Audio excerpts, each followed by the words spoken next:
orang itu cara berpikir nuruti nafsu, itu yang bahaya.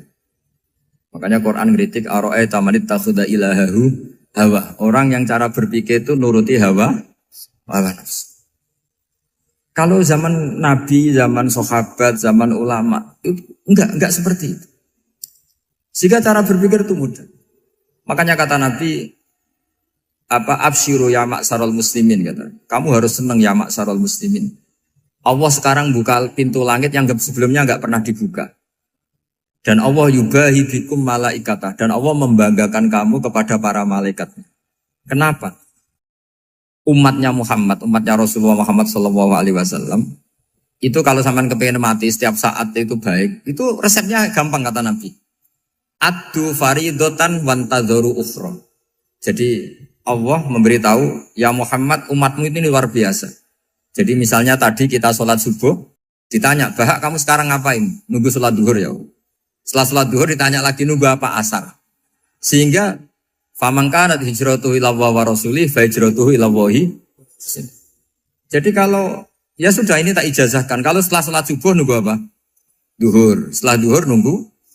Sehingga ketika kita mati itu statusnya penunggu sholat. Tapi kamu kan enggak miskin. Kenapa? Penunggu kaya. Nah, itu enggak masuk surga itu. Penunggu kemapanan. Berarti kan menunggu sesuatu yang seleranya nafsu. Beda kalau penunggu sholat. Berarti kamu di dunia menunggu ritual ibadah. Maka di antara ijazahnya Nabi apa? Addu faridotan wantadzoru ukhra. Melakukan satu fardu. Kemudian kita menunggu tugas berikutnya. Jadi niati saja setelah subuh nunggu apa? Duhur. Setelah duhur, meskipun kita di perapatan. Apa? Nunggu asar. Ya. Tapi ya asar betul. Jangan nunggu tok pas asar. Enggak. Jadi sebetulnya umat ini gampang sekali. Jadi di antara kebanggaan Allah, yubahi itu Allah bangga dengan malaikatnya adalah umat ini adalah addu faridotan wantadzoru ukhra. Melakukan satu fardu, kemudian menunggu fardu yang lain. Dari mengkhidmati kampus, ingin mengkhidmati masyarakat. Dari satu masyarakat lokal Semarang menjadi sampai sekarang, sampai Banjarmasin, Unisula mau bikin kampus di sana, terus gitu. Dari satu tugas ke tugas yang lain. Makanya Islam diajarkan setelah satu tugas selesai, faida faruhtafan so. Jadi sehingga hidup kita itu dinamis. Dari satu kebaikan menunggu kebaikan lain, dari satu kebaikan menunggu. Sehingga hidup kita ngapain? Nunggu satu kebaikan. Ini sudah masuk faman kanat hijratuhu ila Allah wa rasulih, fa hijratuhu ila Allah wa rasulih. Sehingga bayangkan kalau kita direkam Allah, Gusti kula ampun mati nak dereng sugih. Wis melarat puluhan tahun. Sakit, nunggu sesuatu sing sifatnya nafsu, kok pengen sugih. Sugih tok aja cukup. Tahu buruh wong sing tahu ngenyek ndekne lho, itu kan urung-urung wis dendam. Saya belum mau mati sebelum kaya dan buruhkan orang yang pernah melecehkan saya. Wis ngono akhirnya mati urung sugih. Berarti wis fakir matine hasud. Mau itu ngenes dunia akhirat kan kira-kira seperti itu. Kamu santai aja kalau fakir berarti meringankan hisab karena ada banyak harta. Yang mau dihisab papanya, tidak punya apa-apa. Jadi saya mohon sekali ya, Islam itu mengawal kebahagiaan. Sebab itu sampai bahagia itu menjadi perintah Islam. Qul bi fadlillah wa bi rahmati fa bidzalika falyafrahu. Karena dengan bahagia bi taat diharapkan orang Islam itu tidak bahagia atau cari kesenangan lewat jalur maksiat. Sehingga ciri utama wali apa? Ala inna awliya Allahi la khaufun alaihim walahum yahzanun. Sehingga ulama dulu itu rileks-rileksnya. Termasuk yang saya ceritakan tadi, Imam Ahmad, Imam Syafi'i. Itu melihat apa saja rileks. Ya tadi kalau disenangi orang ya barokah, punya kawan kebaikan. Nak dineng ya barokah dineng di gedingi tonggo rada utang, ngeranjuk tulung gitu. Jadi rileks saja. Masyhur itu Imam Syafi'i ngendikan waman asaa ilaika faqat atlakoka. Orang yang berbuat buruk sama kamu, hakikatnya adalah membebaskan kamu. Atlako itu apa? Membebaskan. Enak gak jadi hidup itu? Kalau kamu kan enggak, kok gedeng aku salahku apa? Malah kamu ujub tuh, orang kok gak tahu salahnya. Kamu jadi suami, istrinya ngomel, kurang apa saya sebagai suami? Ya kurang banyak, enggak ganteng, enggak kaya, enggak ini. Malah kalau diterangkan malah parah toh. Ya sudah rileks saja. Kalau dia ngomel ya tadi, alhamdulillah dapat pahala tanpa apa? Biaya. Terus ngomel kan butuh energi, paling yang tidak kuat 3 jam. Nanti juga berhenti apa? Terus ambil nilai positifnya. Misalnya ngomel sama suaminya, bagus lah. Kalau ngomel sama tetangga malah kayak apa gitu aja udah. Jadi ulama dulu itu gampang sekali melihat hidup. Rasulullah ya gitu, melihat hidup tuh gampang saja. Ketika tanya, ya Aisyah apa ada sarapan? Tidak ada ya Rasulullah, ya sudah saya tak puasa. Jadi enteng saja. Kadang-kadang beliau ingin puasa, ya puasa sunat, ada sarapan nggak jadi puasa. Rileks. Nabi itu rileks. Kalau ngajari kebaikan juga rileks. Nah sekarang itu banyak orang yang karena mungkin kurang baca, Islam tuh kayak menjadi aturan yang bengis, yang repot, yang mengekang. Itu tidak seperti itu. Yuridu wa bikumul yusra wala yuridu bikumul usra. Allah menghendaki agama ini mudah. Sehingga ada sahabat di Imami Mu'ad itu baca Baqarah. Sahabat ini pekerja petani, mufarokoh ditinggal. Ketika Mu'ad lapor, ya Rasulullah ini ada orang munafik, tengah-tengah sholat mufarokoh saya ditinggal. Yang disalahin itu tidak yang ninggal tapi Mu'ad. Afattanun anta ya Mu'ad, kami itu tukang fitnah. Masa ngimami petani pakai surat Baqarah? Jadi yang disalahkan ini imamnya. Kalau kamu jadi imam, sholatnya ya yang cepat. Makanya terus banyak orang kecepatan karena tadi. Jadi Nabi itu enteng sekali. Jadi apa ya? Nabi itu beda dengan yang kita bayangkan beda. Nabi pernah ngaji di masjid, kemudian ada tetangga lewat pakai cangkul ke kebun. Semua sahabat gerutu. Ini orang tidak benar. Ada Nabi ngaji ditinggal saja ke kebun tidak ikut ngaji. Jawabannya Nabi tidak. Itu bagus itu ikut sunnah saya. Kenapa ya Rasulullah? Dia kerjanya nyari halal. Dan untuk menghidupi keluarganya itu juga ajaran saya. Sehingga yang ngaji ya ajarannya Nabi, yang nggak ngaji karena kerja mencukupi keluarga juga ajarannya Nabi. Segampang ini. Kalau kayaknya kamu kan, wes gak roh akhlak kan gitu. Nabi rileks saja Nabi. Sampai bisa lihat itu di Ihya, di bab Fadhailul Kasbi. Makanya ini penting sekali supaya orang itu berpikir Islam atau mendakwahkan Islam itu berdasar sanad ya yang muttasil yang pernah dilakukan Rasulullah SAW. Sesuatu yang dilarang Allah itu pasti mador. Maka untuk melarang seseorang bergantung sama narkoba misalnya atau hal-hal yang bahaya pada fisik, itu satu tentu bagi ahlullah, tentu karena takut Allah. Tapi banyak masyarakat yang memang benar-benar bisa meninggalkan narkoba karena efek buruknya ganja. Bahwa itu mengakibatkan sakau, mengakibatkan tidak sadarkan diri, mengakibatkan kebangkrutan ekonomi macam-macam. Sehingga mereka benar-benar benci sama yang namanya narkoba. Jadi di antara manhajul Quran itu kalau mentakbih, memburuk-burukkan maksiat itu mesti dikritik innahu kana fahisyah. Innahu kana fahisyata wa makta wa sa'a sabila. Innahu kana fahisyata wa sa'a sabila. Diulang beberapa kali. Sehingga dibutuhkan kecakapan untuk menganggap satu hal yang buruk itu fahsyah, sesuatu yang enggak rasional, sesuatu yang tidak positif, sesuatu yang pasti berdampak negatif. Sehingga kalau misalnya tadi dibacakan oleh Qori, kuntum khaira ummatin ukhrijat linnasi ta'muruna bil ma'ruf wa tanhauna 'anil munkar. Untuk berhenti dari kemungkaran itu satu takbihun litil kal munkar atau litil kal munkarat, bahwa munkarat itu kita cap, kita stigmasi bahwa itu buruk sekali. Seperti Nabi mengajarkan pemuda tadi, masa kamu suka ibu kamu digitukin lelaki lain, putri kamu, bule kamu, bude kamu, sehingga orang ini pikirannya termindset betapa buruknya zina. Sama seperti kita sukses memindset betapa buruknya narkoba, betapa buruknya bahan-bahan terlarang. Begitu juga seterusnya, terus pengkhianat dan sebagainya. Tapi problem manusia adalah dia itu akan mencari kebahagiaan atau kesenangan sesaat. Maka caranya gimana? Keinginan senang lewat maksiat ini dilawan dengan nyaman dengan taat. Saya ulang lagi, nyaman dengan taat. Sehingga ulama dulu punya kalimatul munajat, artinya kalimat hubungan pribadi sama Allah yang menjadikan orang itu nyaman. Dan ini yang diajarkan kitab-kitab tasawuf. Kitab tasawuf itu sukses mengajarkan melihat alam raya ini semuanya nyaman, termasuk yang mengecewakan. Itu dianggap nyaman. Saya berkali-kali mengajarkan ilmu ini karena ini musalsal ila Rasulillah SAW. Itu pernah suatu saat Imam Ahmad itu dipanggil sama tetangganya, anak muda. Tentu Imam Ahmad ini orang yang sangat soleh, sangat waroi, sangat tunduk sama perintahnya Allah dan Rasul. Pemuda tadi manggil, ya Ahmad, datang ke rumah saya. Imam Ahmad datang. Setelah sampai ke pemuda tadi, sudah pulang lagi, saya tidak butuh kamu. Pulang lagi. Setelah sampai rumah dipanggil lagi, ya Ahmad, datang lagi. Datang lagi. Oh, saya tidak jadi butuh, pulang lagi. Sampai 3 kali.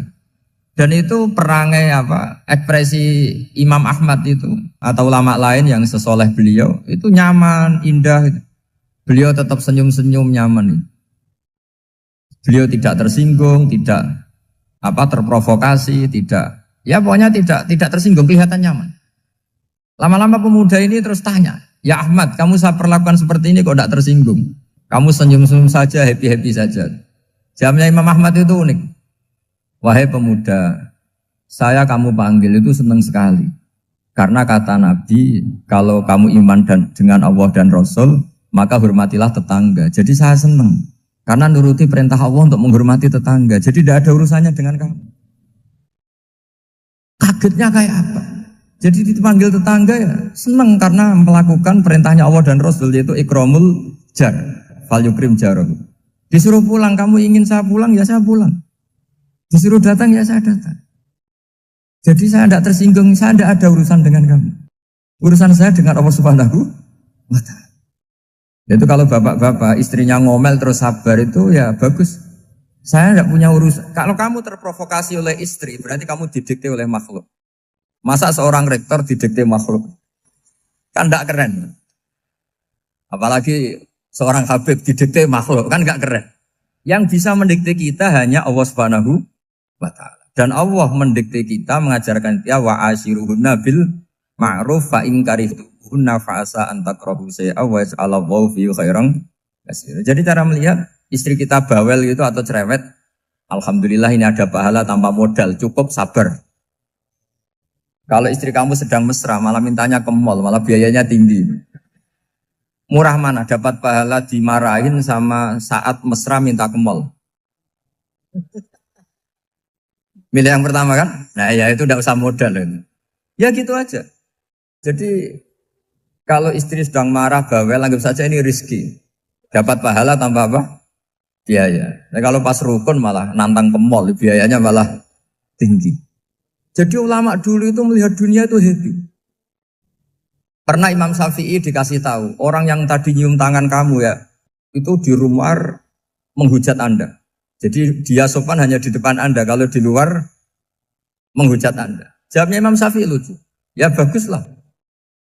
Yang cerita ini kaget. Kenapa bagus ya Aba Abdillah? Kalau manggil Imam Syafi'i ya Aba Abdillah. Ya berarti saya masih wibawa, di depan saya tidak berani katanya. Jadi dipandang enteng saja. Jadi kalau kamu di depan kamu istri kamu tidak berani belanja, tidak ada kamu belanja banyak, anggap saja Anda wibawa. Jadi enteng saja. Pernah Imam Syafi'i dikasih tahu, separuh dari kampung Anda itu gak suka kamu. Ya baguslah. Kenapa? Oh nak rukun malah bakal utang katanya gitu. Kira-kira yang utang itu yang rukun apa yang neng-nengan? Yang rukun. Jadi enteng saja. Masyhur itu makalahnya Imam Syafi'i. Waman asa'a ilaika faqad atlaqaka. Orang yang berbuat buruk sama kamu berarti membebaskan kamu. Kalau saya sedang nenengan sama Habib Hasan Toha Putra, beliau naik Alphard gak nawarin saya sah karena baru nenengan. Tapi kalau sedang rukun malah harus repot mana? Rukun sama ndak rukun? Repot rukun sebetulnya. Jadi Imam Syafi'i itu happy saja. Kalau sedang rukun sama tetangga ya dianggap rukun itu satu kenikmatan. Sedang tidak rukun ya dianggap satu kenikmatan. Jadi orang dulu itu serilek itu melihat dunia. Kalau kita kan enggak, ego. Wah saya ini suami kok dimarahin istri. Wah ini egonya bangkit. Padahal egonya bangkit itu ada kebodohan di situ. Yaitu seorang rektor didikte seorang istri, seorang makhluk. Apalagi kalau Anda daftar wali itu tidak akan jadi wali. Ini wali kok tunduk sama makhluk. Karena didikte apa? Makhluk. Maka Imam Ahmad ketika tetangganya bully gitu ya santai saja, beliau happy. Ketika pemuda tadi eskal janggal, kenapa kamu gak tersinggung ya Ahmad? Memangnya saya harus tersinggung gimana? Kan tak panggil tidak jadi, tak panggil tidak jadi. Hei pemuda, saya ini tidak punya urusan dengan kamu. Saya nuruti kamu karena perintahnya. Saya senang melakukan perintah Allah, harus berbaik sama kamu. Sampai 3 kali. Ajarkan Muhammad atau katakan Muhammad pada umatmu, sebaiknya atau seharusnya mereka hanya gembira dengan melihat fadlnya Allah dan rahmatnya Allah. Ini harus kita pahami mulai dari konstruksi yang paling pokok, yaitu akidah. 2 ahwal. Ahwal itu 1 perilaku sosial. 3 mutammimat, sesuatu yang tidak pokok, tapi kita butuhkan dalam mengawal hidup ini. Saya beri contoh, itu sampai maksiat, itu karena cari kesenangan. Misalnya baru penat itu, ingin seneng, ada orang yang macam-macam lah, ingin melihat maksiat, apa itu pornografi, apa nyabu, apa macam-macam. Itu sebetulnya agama punya konsep yang luar biasa, yaitu seharusnya seseorang itu gembira. Gembira dengan ketaatan. Lalu pertanyaannya caranya gembira gimana? Gembira itu mudah. Jadi misalnya kamu sujud sama Allah Subhanahu wa taala. Terus cara berpikir begini. Ini sekaligus ijazah. Cara berpikir begini. Ya Allah, ini kata Sayyidina Ali, kafani izzan an akuna laka abdan wa kafani fakhron an takuna li rabban.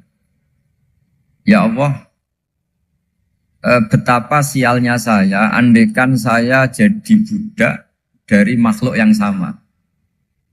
Misalnya sampean itu seorang kiai atau rektor atau doktor atau orang terpelajar, kemudian kamu jadi budak atau hamba dari makhluk yang setara. Betapa hinanya saya.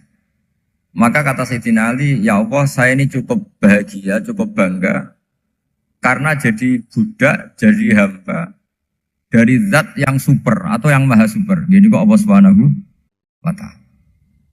Sehingga ada kebahagiaan yang luar biasa karena menjadi hambanya Allah Subhanahu wa ta'ala. Setelah bangga dengan jadi hambanya Allah, maka kita akan malu. Malu misalnya kok saya bahagia itu nunggu melihat pornografi, melihat maksiat. Itu terus menjadi malu. Kenapa saya bisa didikte oleh hal-hal seremeh itu? Ya, kita malu karena didikte oleh hal-hal yang seremeh itu. Karena kita didikte oleh nafsu. Jadi izzatun nafsi, satu harga diri seseorang itu harus dihidupkan untuk hanya tunduk kepada Allah Subhanahu wa ta'ala. Sehingga Nabi itu melatih satu logika tarkul ma'asi. Nabi itu dulu ketika ada seorang pemuda yang ya karena mungkin pemuda ya, dia itu mau masuk Islam, tapi uniknya kata pemuda tadi, saya masuk Islam tapi asal dibolehkan bebas zina. Jadi ini agak sableng gitu. Jadi mau masuk Islam syaratnya dibolehkan apa? Zina atau free sex gitu. Karena orangnya agak hiper. Itu Nabi tidak langsung mengancam dengan neraka enggak. Ketika mau pamit gitu semua sahabat melarang. Mah itu jangan, kamu jangan suan Nabi, itu permintaan yang enggak masuk akal. Setelah lama ditahan terjadi kegaduhan di masjid, Nabi dengar itu ada apa itu? Itu ada pemuda yang mau masuk Islam tapi yasta'dzinuhu fi zina. Tapi mereka minta izin Nabi untuk tetap boleh zina. Kata Nabi, pemuda itu suruh masuk, suruh menghadap saya. Ketika menghadap Nabi, saya ulang lagi ketika menghadap Nabi, Nabi mengajarinya itu luar biasa. Nabi tidak langsung mengancam dengan neraka atau dengan azab tunda. Tapi kata Nabi, Atau hibbuhu li ummik. Kamu suka kalau ibu kamu itu jadi demenannya orang banyak. Pondok ya Nabi. Yang demen ibu saya tak bacok kan. Karena ini ya agak preman. Di mana-mana orang nakal agak preman. Terus atau hibbuhu li bintik. Kamu suka kalau putri kamu ya digitukan orang-orang. Oh ya enggak Nabi. Yang gitukan putri saya tak bacok. Atau hibbuhu li kholatik. Kamu suka kalau bule kamu digitukan. Atau hibbuhu li ammatik. Kamu suka kalau saudara bapak kamu digitukan. Nabi itu mengeset ya. Cara sekarang itu cuci otak mungkin. Nabi itu meluruskan otaknya anak muda itu. Betapa buruknya zina. Cara bahasa Arab ditakbih. Betapa buruknya zina. Kamu suka kalau korbannya ibu kamu, putri kamu, bude kamu, bule kamu. Sehingga orang itu matur ya hasbuka ya Rasulullah. Ini sudah cukup. Saya tidak pernah melihat sesuatu seburuk zina. Jadi fa'al qawwa fi qalbihi bughdha zina. Kemudian Allah meletakkan di hatinya, menanamkan benci zina. Sehingga akhirnya pemuda tadi menjadi iffah, menjadi menghindari zina. Artinya begini ya, ini mungkin yang lolos dari para kita sebagai dai, kita tidak belajar banyak tarbiyahnya Rasulullah Shallallahu Alaihi Wasallam.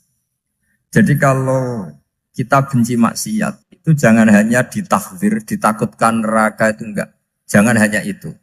Tapi di logika. Jadi kalau kita menghindari maksiat, itu selain karena takut azab, itu ada logika. Ada rangkaian pikiran yang menjadikan kita anti satu perbuatan apa maksiat. Jadi misalnya gini ya, kira-kira ginilah kalau contoh gampang itu. Ada orang gitu ya, nyanyi dengan pakaian yang mungkin pornografi gitu. Mungkin pemuda-pemuda ingin melihat itu, tapi bisa diobati gini. Kok enak dekne mergawe kok tak bayar ya, aku kehilangan duit. Meskipun dengan logika yang agak serampangan, yang penting menjadi kita ini punya harga diri untuk tidak tergantung hal-hal seperti itu. Sehingga Nabi itu cara menggambarkan tadi mulai atau hibbuhu li umma, kalau ibu kamu jadi demenannya orang lain. Pemuda tadi bilang yang demen ibu saya mau saya bunuh. Ditambah lagi atuhibbuhu li bintik. Bagaimana kalau korbannya putri kamu, bule kamu, bude kamu. Sehingga terus si pemuda tadi betapa buruknya zina. Betapa murahnya zina. Akhirnya pemuda tadi al-qawwa fi qalbi bughdha zina. Terus kemudian pemuda tadi itu sangat membenci dengan apa? Berzina. Nah, pikiran-pikiran seperti ini harus kita tanamkan. Harus kita tanamkan supaya orang itu benci melakukan maksiat. Karena satu memang takut sukhtuwah, takut dibendu Allah atau dibenci Allah. Dua memang logika kita mengarahkan tidak maksiat. Saya beri contoh ya betapa pentingnya mindset ya, cara berpikir. Orang itu menjadi kikir itu karena nganggap hidup itu lama dan uang itu penting. Kalau zaman Nabi itu sederhana kalau melihat hidup ini. Pernah suatu saat Nabi itu punya jatah makan. Karena Nabi itu hidupnya juga pas-pasan. Jadi Nabi itu unik. Beliau di satu sisi kaya raya. Bisa ngurmat Abu Hurairah, Ammar, Suhaib. Ashabu Sufa itu dirawat Nabi semua. Itu kan kaya, bisa ngerawat sekian orang. Tapi di sisi yang lain untuk pribadinya beliau miskin. Kadang nggak bisa makan hari itu. Tapi di saat yang sama bisa merawat Ahlus Sufa. Jadi keliru kalau orang hanya cerita Nabi itu miskin, untuk makan dirinya aja susah. Itu keliru. Kelirunya kalau tidak diteruskan, tapi Nabi mampu menghidupi ahli sufa. Singkat cerita jatah makannya Nabi itu dikasihkan orang ketika Nabi tanya, ya Aisyah, makanan jatah saya di mana? Oh ya Rasulullah tadi ada orang minta tak kasihkan, maka makanan itu habis. Apa kata Nabi? Kamu salah Aisyah. Yang kamu kasihkan itu justru yang masih. Ya yang kamu kasihkan itu justru yang masih. Sehingga Nabi menganggap, makanya Nabi terus ngendikan. Ya kalau mukhatabnya lelaki ya kira-kira begini.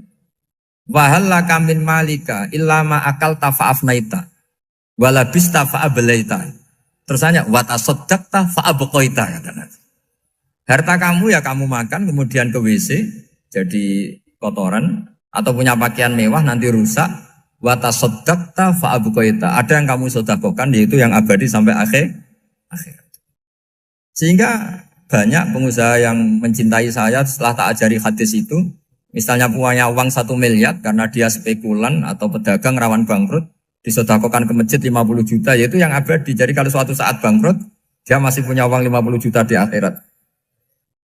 Jadi Nabi itu mengajari sedekah itu apa? Ya sedekah itu pengabadian uang. Kalau kita kan enggak, bilang sedekah itu nguras uang. Itu pikirannya setan, dan pikirannya orang Islam. Itu cara berpikir setan, bukan cara berpikir umat apa. Sehingga Sayyid Ali Zainal Abidin itu kalau ada orang minta, kemudian beliau ngasih, itu beliau bilang gini, marhaban biman hamala zati ilal akhirah. Matur nuwun nggih jenengan sing beto sangu kula nate. Jadi dianggap teller saja.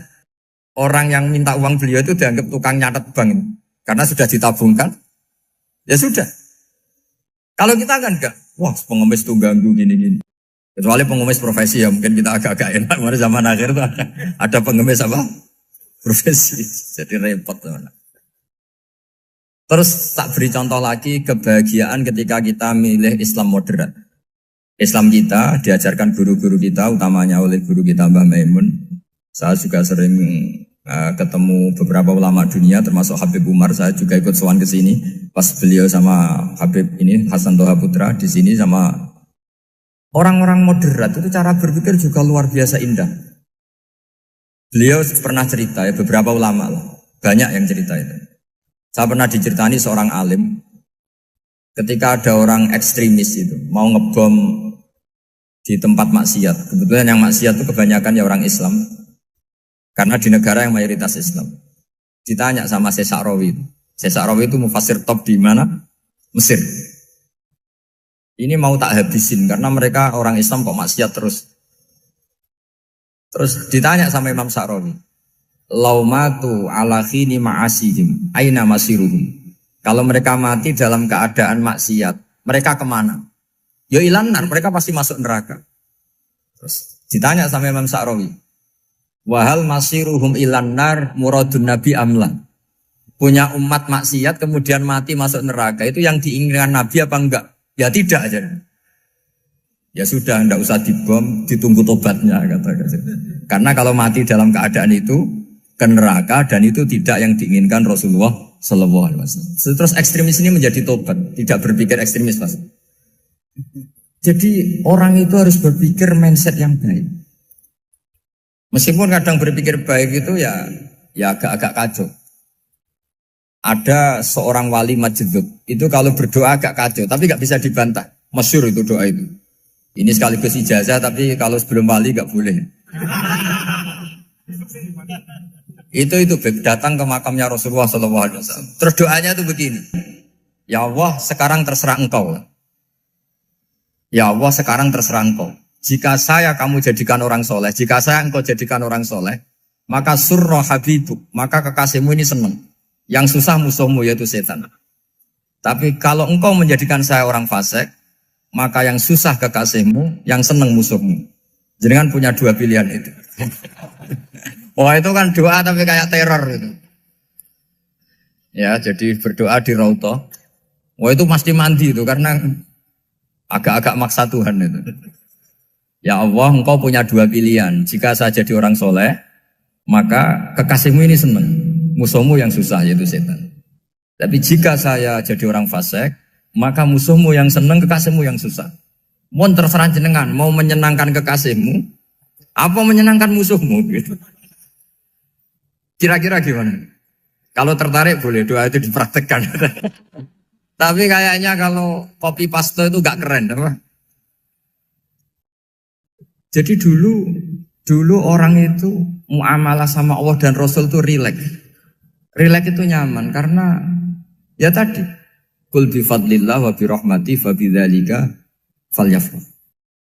Sehingga Imam Izzuddin bin Abdissalam itu ngendikan innalladzina yarmunal muhsanatil ghafilat.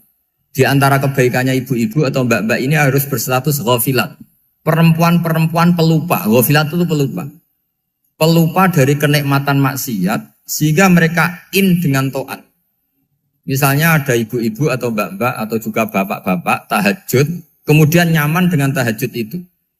Kira-kira terbersit enggak ingin maksiat?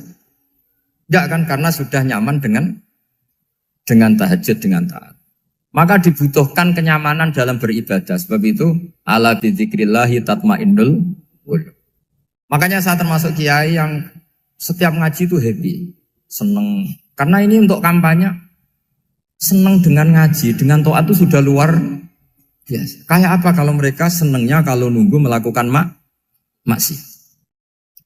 Jadi termasuk bentuk perlawanan kita terhadap maksiat adalah usahakan kamu tuh bahagia, senang dengan taat. Istiqnas billah, mu'anasah billah, farah billah, itmi'nan tumaknina billah. Sehingga ini mencukupkan kita tidak berkebutuhan maksiat. Meskipun kita ya manusia, pasti suatu saat atau sudah pernah maksiat. Serasa diceritakan lah, ini gue mesti gitu. Lah orang-orang dulu itu orang yang sukses mengelola bahagia ma'allah wa billah walillah. Jika wali-wali dulu itu jadi wali itu tidak mesti karena ibadahnya banyak, itu enggak. Mereka orang yang ibadahnya itu biasa. Biasa-biasa sekali. Ulama-ulama dulu ibadahnya biasa sekali. Tapi qulubuhum ma'allah, hatinya itu ma'allah. Itu ada seorang wali itu jadi wali, Umar bin Abdul Aziz yang dikenal khamisul khulafa. Khamisul khulafa. Di luar khulafa ar-rasyidin 4, di antara yang soleh adalah siapa? Umar bin Abdul Aziz. Itu ketika mau meninggal, itu senangnya bukan main.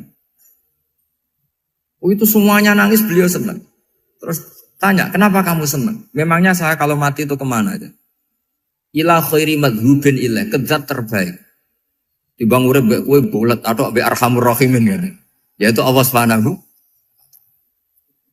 Jalaluddin Ar-Rumi ketika mau meninggal itu muridnya nangis semua, beliau marah. Kamu harusnya pesta karena saya mau ketemu kekasih saya, malah kamu tangisi, goblok sekali kamu katanya. Jadi orang-orang dulu itu luar biasa. Karena tadi mereka tidak ingin ketemu Allah itu dianggap problem. Harus sesuatu yang membahagiakan. Makanya wali-wali itu kalau berdoa begini. Wa khairu ayyami yauman alqa kafih, dan jadikan hari terbaikku adalah hari ketika saya ketemu engkau ya. Pernah dengar doa itu? Wa khairu ayyami yauman alqa kafih, dan hari terbaikku adalah hari saat ketemu engkau. Aman kan enggak? Sampai mati ku wedi. Saya tidak tahu wedi dosa apa wedi Israel apa wedi malaikat siapa? Mungkar Nakir. Sebenarnya tidak perlu seperti itu. Karena cara pandang Nabi itu ini bisa dipraktekkan. Kalau kamu orang baik, mati artinya apa? Ya baik. Karena husnul khotimah. Kalau kamu orang yang buruk, itu kata Nabi, anggap saja mati itu akhir dari keburukan kamu. Nah, aku urip terus, malah maksiat terus.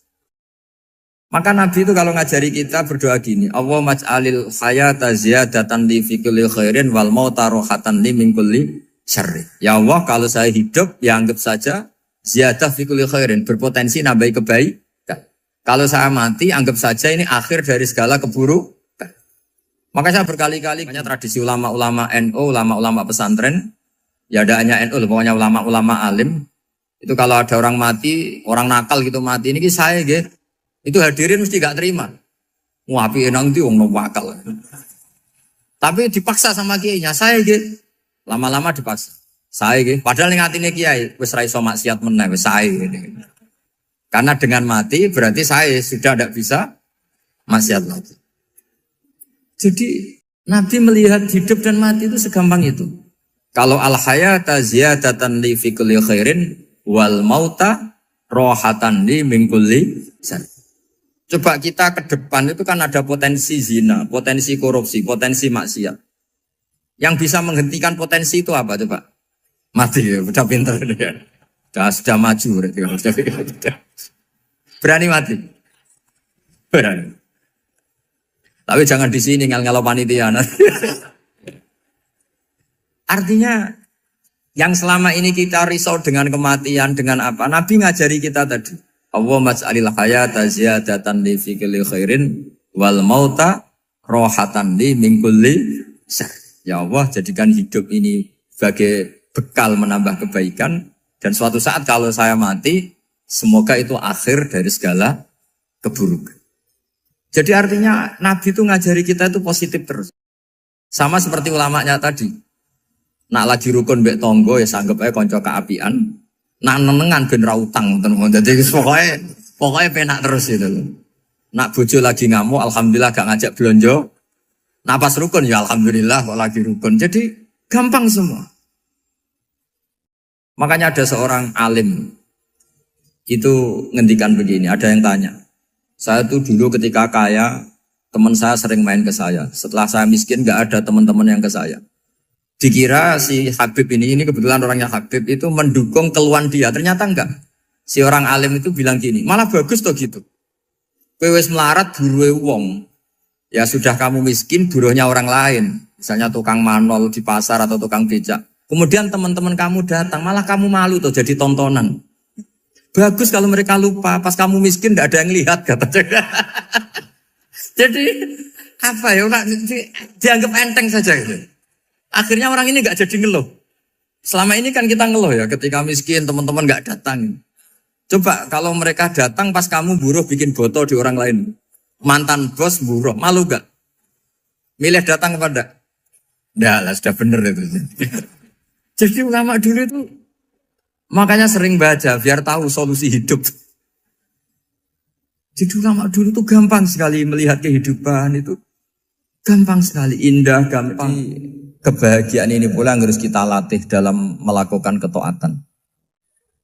Tapi memang obsesi saya terbesar atau cita-cita saya terbesar memang setiap ngaji saya ingin orang mukmin semuanya itu bahagia. Dengan bahagia itu mereka tidak neko-neko ingin mencari kebahagiaan lewat jalur apa maksiat. Sehingga dalam konstitusi ulama yang ditulis di kitab-kitab usul fikih, dan itu kitab yang saya kaji, selalu saya kaji, itu membela-bela sesuatu yang mubah itu sampai luar biasa. Karena melihat mubah itu, misalnya Anda tidur itu berstatus mubah. Anda bermain catur berstatus mubah. Anda rileks sama teman jagongan semalam dengan teman rektor atau dosen atau yayasan itu, melihatnya bukan mubah tapi tarkul maksiyah. Misalnya saya semalaman asik musamarah itu jagongan malam sama Habib Toha Al-Munawwar. Itu awang ngitungnya bukan, wah ini jagongan ngalor ngidul tidak penting tuh enggak. Malam itu bahak tidak ke dugem, tidak ke tempat maksiat. Sehingga ada ulama yang mengatakan mubah itu enggak ada.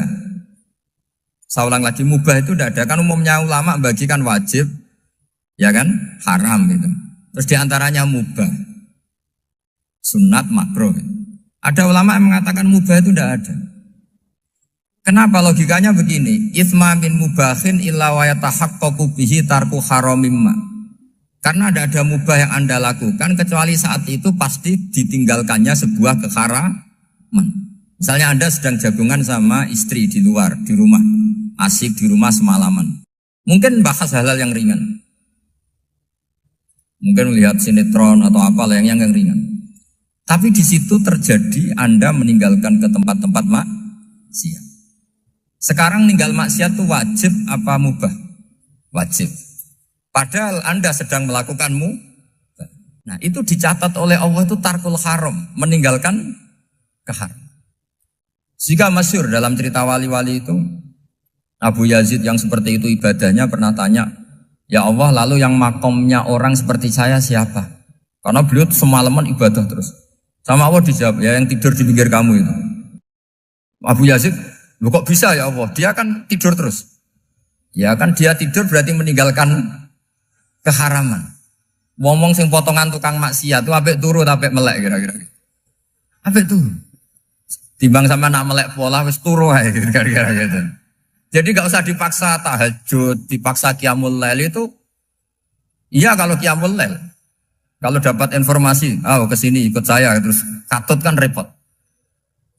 Jadi perlawanan terhadap maksiat itu sebetulnya gampang dalam Islam karena tadi nggak ada sesuatu yang mubah kecuali saat dilakukan berakibat meninggalkan keharaman.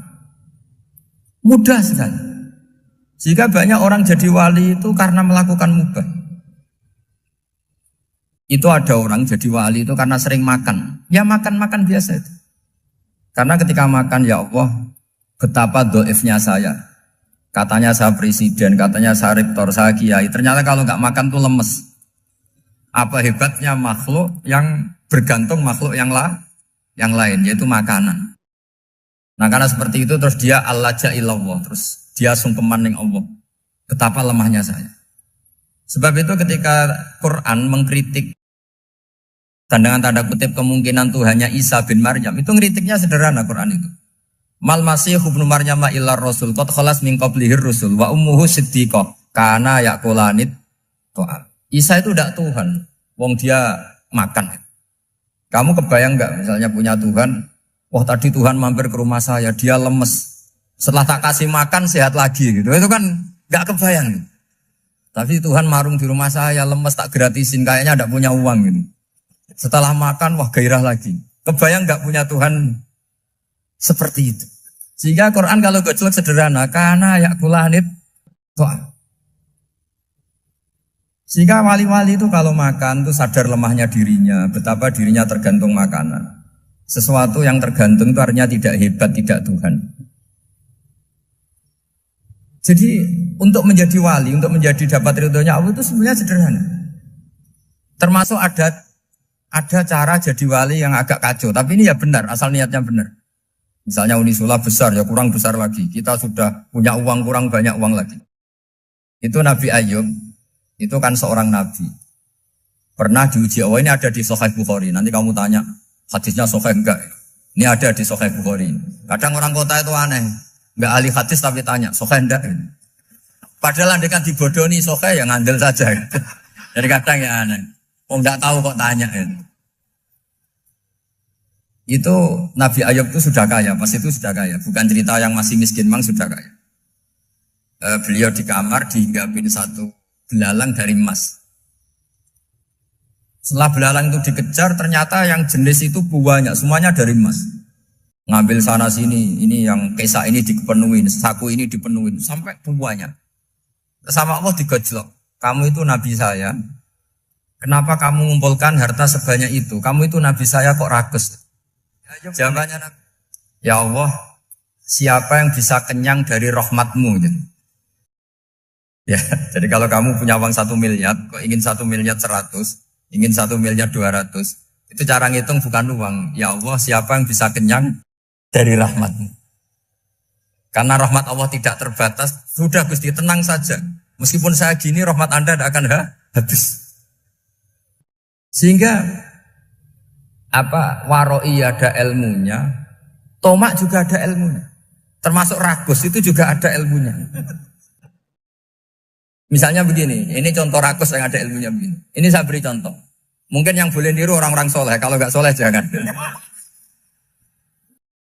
Imam Syafi'i ini cerita nyata. Imam Syafi'i itu dulu ketika ngaji masih muda itu nggak suka sama guru yang kaya. Kebetulan dia punya guru miskin terus. Namanya Sufyan As-Tsauri itu miskinnya Masya Allah. Sufyan bin Uyainah juga miskin. Jadi dia miskin punya guru miskin terus. Sehingga idolanya ya sama guru-guru yang miskin. Suatu saat guru-guru ini menyarankan dia ngaji Imam Malik. Imam Malik itu kaya raya. Itu babutnya Imam Malik kalau diinjek itu mata kakinya tidak kelihatan saking halusnya. Kalah Indonesia lah kalah. Imam Malik tuh gaya. Kalau ngaji di kursi tinggi terus pakai bukhur itu, pakai dupa Arab yang mahal. Pokoknya mewah kali Imam Malik. Terus dia mulai ini kiai kok kaya. Kemudian setelah beliau alim tanya, saya harus ngaji siapa setelah ilmu jenengan habis kira-kira gitu. Kata Imam Malik, sudah kamu tidak usah perlu ngaji saya, kamu sudah alim alama. Terus Imam Malik datang ke Baki. Zaman itu Baki itu semacam kayak rentalan ya, semacam Grab lah kalau dulu itu. Mana kafilah yang mau ke Irak? Ya sudah terus, oh kita mau ke Irak. Ini antar ke Muhammad bin Hasan As-Syaibani. Itu dibiayai sama Imam Malik. Grabnya ya dibayarin, itu kafilahnya itu ya dibayarin. Imam Syafi'i disangoni surrotan min dhahabin. Jadi satu kepes uang dikasihkan. Itu pernah tak hitung semurah-murahnya itu sekitar 60 juta. Imam Syafi'i mulai mikir, kiai yang saya kritik lomo, sing kiai miskin tak puji, gak pernah ngamal kan, tentu orang miskin. Setelah datang ke Muhammad bin Hasan As-Syaibani, beliau itu pakar usul fikih, muridnya Abu Hanifah. Beliau al-usuli, pakar usul fikih. Itu Muhammad bin Hasan As-Syaibani itu kalau ngitung emas, itu di ruang tamu. Uangnya miliaran, emasnya banyak. Dari kota ini dipindah ke kota ini. Mas, kalau ngitung di ruang tamu. Bukan di kamar, di ruang tamu. Imam Syafi'i tambah kaget. Imam Malik kayak gitu sudah saya soal, malah ini kaya raya.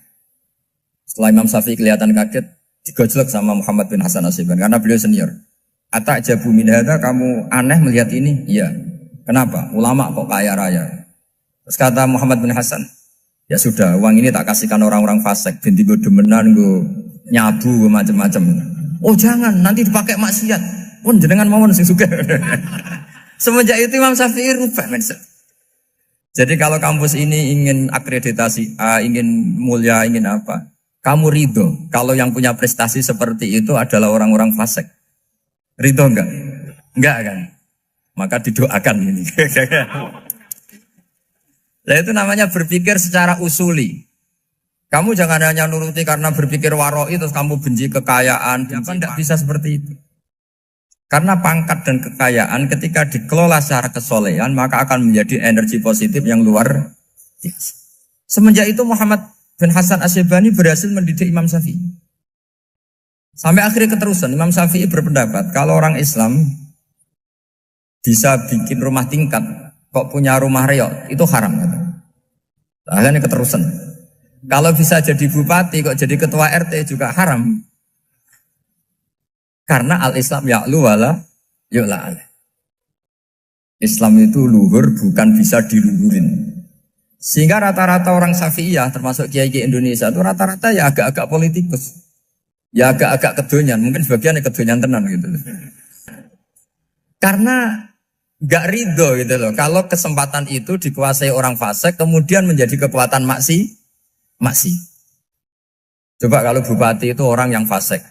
Kemudian programnya supaya rakyat seneng semalaman dangdutan yang purno misalnya. Supaya rakyat seneng dibolehkan dugem, dibolehkan judi. Tapi kalau yang jabat orang soleh kan ada beberapa perda yang menolak penyakit apa? Masyarakat. Jadi kamu jangan melihat bahwa kepangkatan ini hanya sebagai alat korupsi, alat otoriter, enggak. Asal kena orang soleh, maka ini menjadi energi kesolehan atau energi positif. Sebab itu ketika Allah muji para nabi yang soleh, diantaranya disifati apa? Faqad ataina ala Ibrahim al-kitab wal hikmata, terus ayat wa atainahum mulkan azim. Dan Nabi Ibrahim dan keluarganya tak kasih kerajaan yang besar. Nah sekarang masih banyak orang yang cara pandang ngapain bikin unisula yang megah, ngapain berambisi punya akreditasi A dan sebagainya. Menyoal seperti itu salah secara usul fikih. Karena secara usul fikih kesempatan yang baik tentu harus diperjuangkan oleh orang-orang yang soleh. Karena ini supaya jadi otoritas yang positif.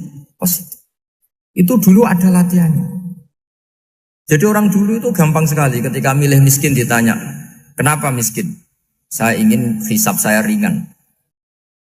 Tapi ketika mereka kaya, yang soleh, supaya harta ini tidak dipakai orang yang nanti dipakai maksiat. Kita misalnya orang soleh mau pangkat, karena kita ada ridho, kepangkatan itu dipegang orang maksiat, kemudian menjadi energi maksiat. Begitu juga seterusnya. Maka ulama dulu itu rileks. Sampai Nawawi Al-Bantani itu nanti bisa dicek di tafsir Qul hal yastawil ladzina ya'lamuna wal ladzina la ya'lamun. Beliau muji-muji ulama. Kemudian ada seorang yang agak hasut mungkin. Tanya begini. Hebatnya ulama itu begini-begini. Terus ditanya, tapi kenapa kita sering melihat ulama ngantri proposal di rumahnya bupati kan? Sementara bupati enggak pernah datang ke ulama ngaji ihya. Jawabannya Imam Nawawi itu unik. Ya karena ulama itu tahu gunanya uang, sehingga nyari uang untuk pondok, untuk masjid. Sementara bupatinya tidak tahu gunanya ilmu, maka tidak pernah ngaji. Jadi ya ringan saja. Jadi ya sudah seperti itu. Jadi kalau ada ulama kedonyan, anggap saja karena tahu gunanya uang. Jadi kenapa ulama ngantri di kabupaten, bukan bupati ngantri di ulama? Jawabannya karena ulama tahu gunanya uang, sementara bupatinya nggak tahu gunanya ilmu. Kira-kira gitu lah. Ada ustadz tidak ganteng, kesensem rondo cantik, karena tahu gunanya ustadz itu. Artinya tahu gunanya kalau saya nikah nanti punya anak jadi gus, kan dia kiai gitu. Tapi rondone raro gunanya dia karena miskin gitu. Jadi ulama dulu itu rileks. Rileks menafsirkan apa saja itu rileks, termasuk saat terpojok. Itu rileks. Karena semuanya dianalisis pakai ilmu. Sehingga ciri utama wali itu apa? Ala inna awliya Allahi la khaufun alaihim walahum yahzanun. Enggak ada rasa takut, enggak ada rasa gampang. Karena melihat sesuatu itu gampang saja. Saya ulang lagi, melihat sesuatu itu gampang saja, ringan. Oke, semoga barokah. Assalamualaikum warahmatullahi wabarakatuh.